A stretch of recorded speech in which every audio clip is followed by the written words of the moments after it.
Hello students, आज हम लोग इलेक्ट्रिकल सर्किट एनालिसिस का अगली टॉपिक देखेंगे जिसका नाम है डीसी सर्किट। डीसी सर्किट क्या है, टॉपिक चल रहा है उसमें क्या है, इस टॉपिक का अगला पॉइंट क्या है, सीरीज सर्किट।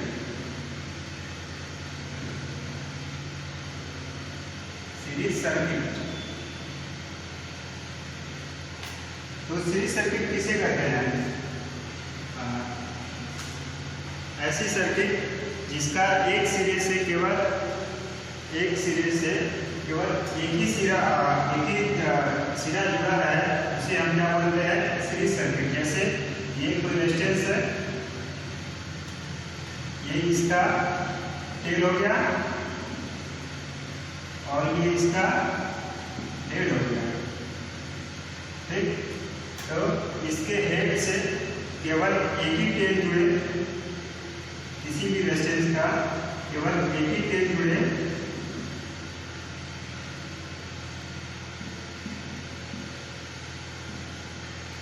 उसे हम क्या कहेंगे, सीरीज सर्किट, ठीक है। ये तो रेजिस्टेंस R1 है, ये R2 है, ये रेजिस्टेंस का टेल हो गया और ये हेड हो गया। इस वाले रेजिस्टेंस का क्या है, इस वाले रेजिस्टेंस का ये टेल हो गया और ये हेड हो गया। तो ये जो ये जंक्शन होगा केवल वहाँ पे टेल और केवल एक टेल और एक हेड रहेंगे। ऐसी सर्किट को हम क्या बोलेंगे, series circuit.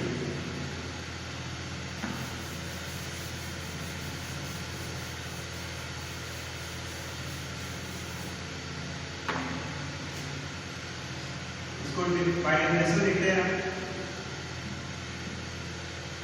when the resistor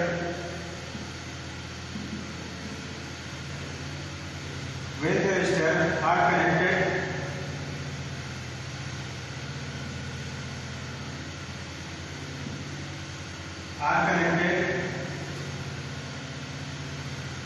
end to end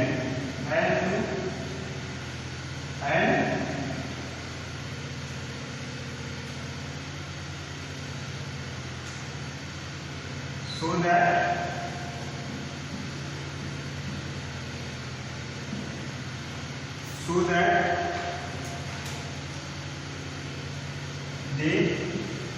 that they form only one path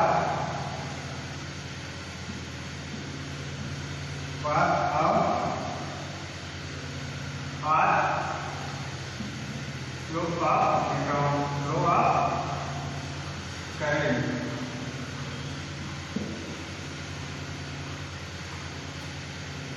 ठीक है, तो सीरीज सर्किट कैसे डिफाइन करते हैं, when the resistor are connected end to end so that they form only one path flow of current। मतलब कि ऐसा मतलब सीरीज सर्किट कब कहेंगे, जब किसी भी रेजिस्टर का एंड टू एंड क्या है, आपस में कनेक्टेड है, केवल करंट फ्लो होने के लिए केवल एक ही पाथ बने, उस सर्किट को हम क्या बोलेंगे, सीरीज सर्किट। जैसे कोई ये रेजिस्टर है, R1 रेजिस्टर, R2 रेजिस्टर और ये R3 रेजिस्टर है, ठीक। कोई वोल्टेज सोर्स कनेक्टेड है, ये इसका पॉजिटिव सिरा है, ये इसका नेगेटिव सिरा है,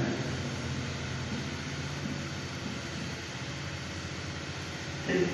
तो ये क्या है, एक सर्किट है जिसका एंड टू एंड कनेक्टेड है और केवल करंट को फ्लो होने के लिए केवल एक ही डायरेक्शन है, इसे हम क्या बोलेंगे, सीरीज सर्किट बोलेंगे, ठीक। ये कोई वोल्टेज सोर्स है, ठीक है। तो अब इसका एक्सप्लेनेशन लिखेंगे बाय मैट्रिक्स। तो यहाँ पे जो सीरीज सर्किट में नोट है, सीरीज सर्किट में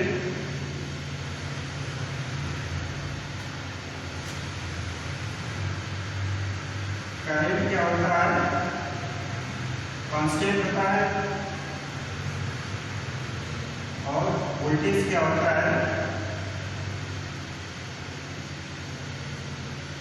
वोल्टेज क्या होता है,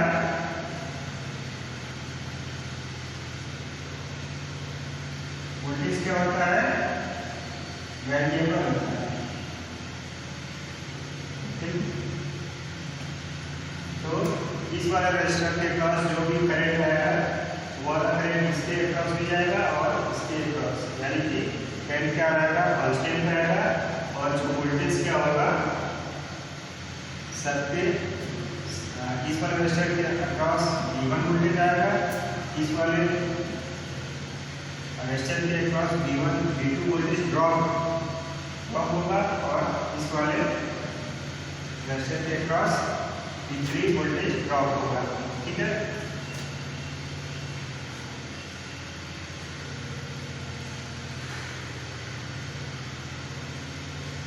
तो अप्लाई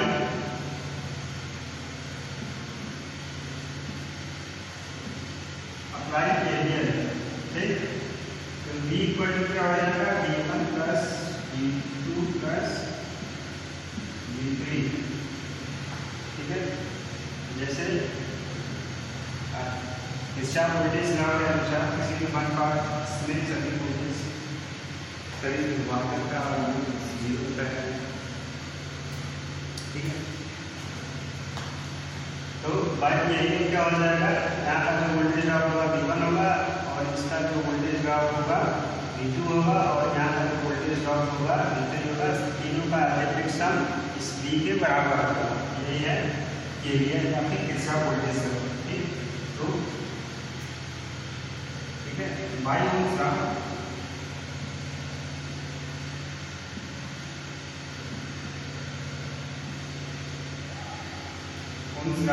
V इक्वल टू क्या होता है, I इंटू R। ठीक, तो V1 इक्वल टू क्या हो जाएगा, V1 इक्वल टू क्या हो जाएगा, यहाँ का जो वोल्टेज ड्रॉप होगा, यहाँ से जो करंट आएगी वो मल्टीप्लाई फिर R1। ठीक, तो IR1, इसी तरह IR2 और IR3।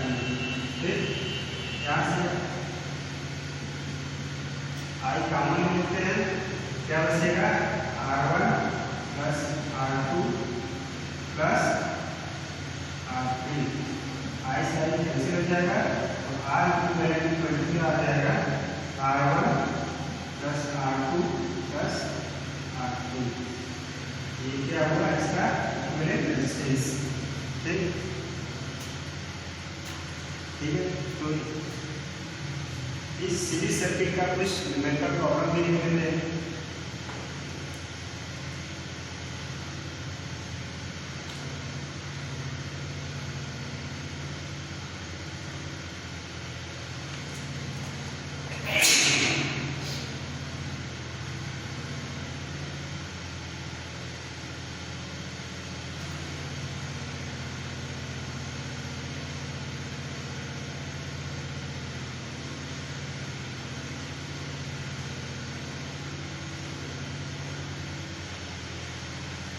सीरीज सर्किट से रिलेटेड कुछ न्यूमेरिकल प्रॉब्लम क्या होता है,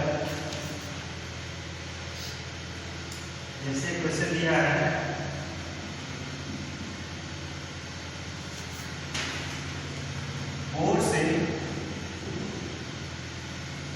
four cells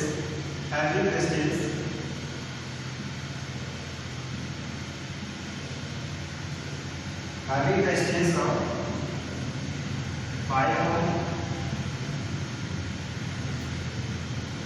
5 ohm, 10 ohm and 50 ohm are connected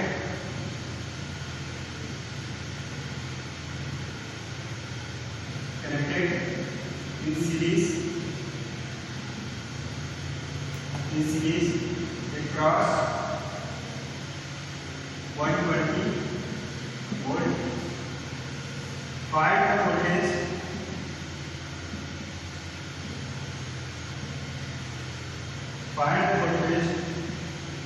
drop in each coil and also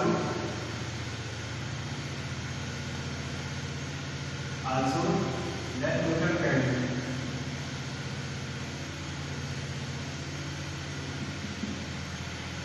ठीक, तो क्या किया है, 4 कॉइल्स है जिसका की रेजिस्टेंस क्या है 5 ओम, 10 ओम एंड 50 ओम।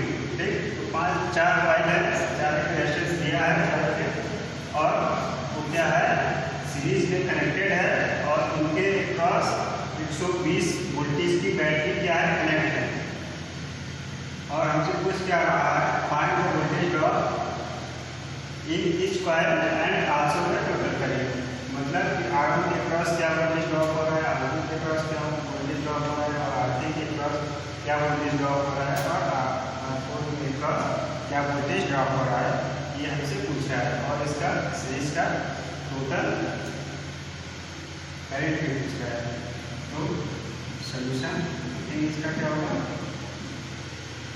जैसे इसको सर्किट इसका ड्रॉ कर लेते हैं, कॉइल 1, कॉइल 2, कॉइल 3, कॉइल 2। ठीक,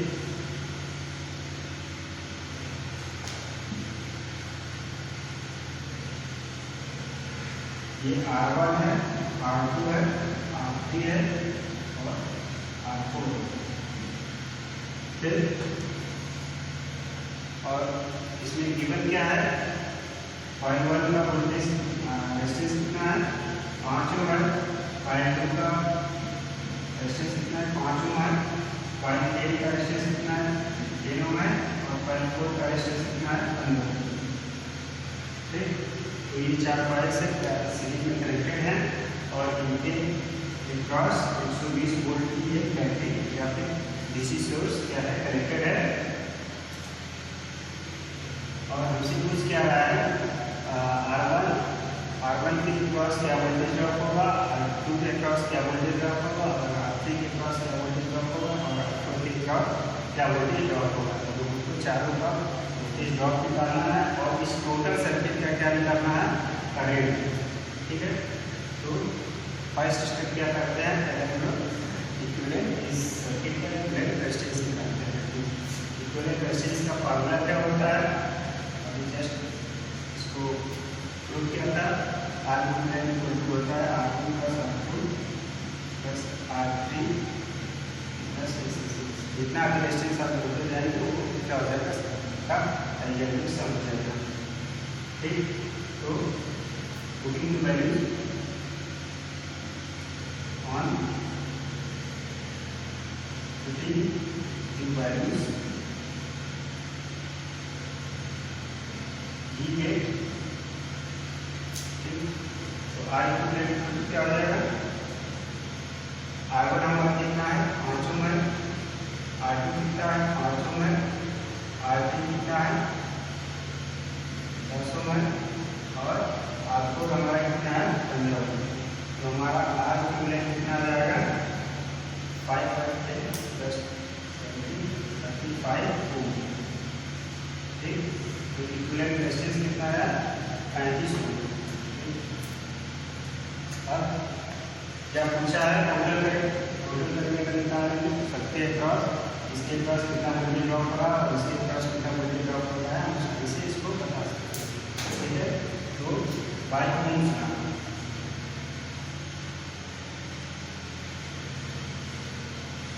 क्या होता है, V = I/R। V कितना है 120 वोल्ट की इसी सोर्स लगा है यहाँ पे, 120 I/R। R की वैल्यू क्या होगा 35, कितना आएगा 35। तो यहाँ से I निकल के आपका आ जाएगा 120 बटा के 35 ठीक, इसको काटेंगे 4 पॉइंट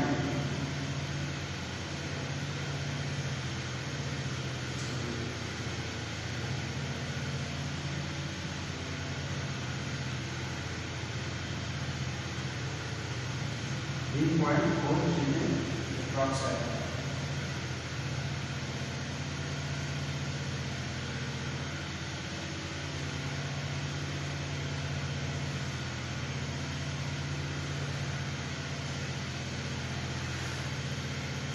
ये क्या हुआ, इसका रेजिस्टेंस हो गया, इक्विवेलेंट रेजिस्टेंस का 35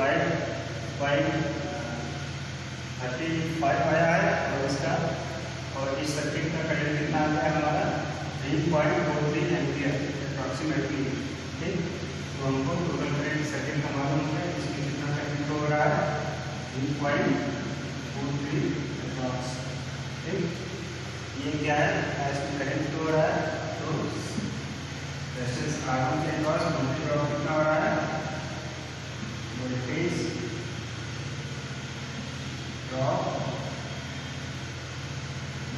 ड्रॉप अक्रॉस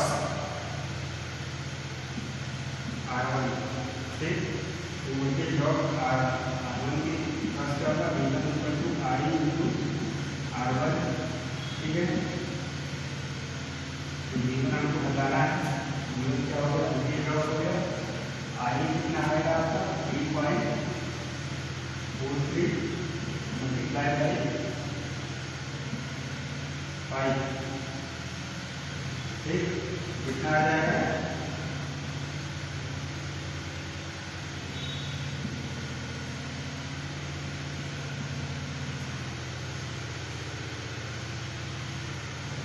तो V1 के पास कितना वोल्टेज ड्रॉप होगा, 17.15 वोल्ट। V2 के पास कितना आप रखते हैं, V2 के पास क्या होगा, इसका रेजिस्टेंस सेम है और इसका करंट भी सेम है, V2 के पास भी कितना हो जाएगा 70.15। ठीक, अब हमारा V3 निकालना है, V3 के पास कितना वोल्टेज ड्रॉप होगा, RE इंटू R3, तो आपका करंट है 3.43 हुए। यहाँ से V3 आपका निकल के आएगा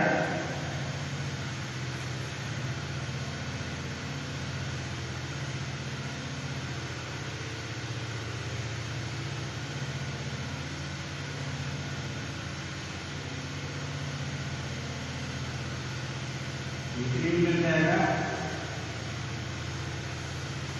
34.3 वोल्ट। ठीक, और V4 आपका आ जाएगा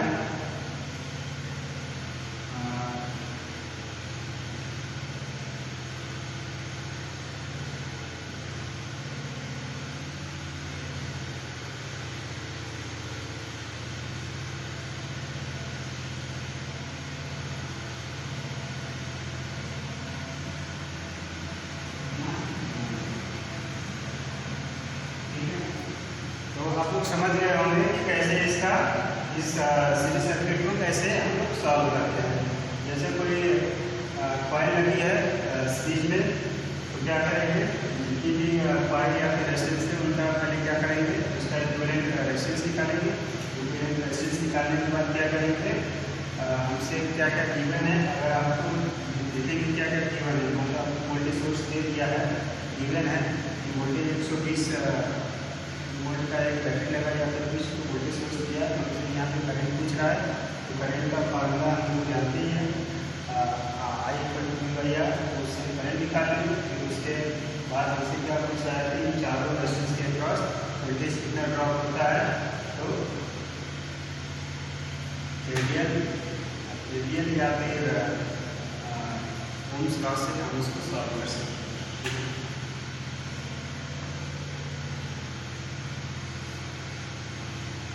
ठीक है, आज की क्लास इतना है, मिलते हैं नेक्स्ट क्लास में।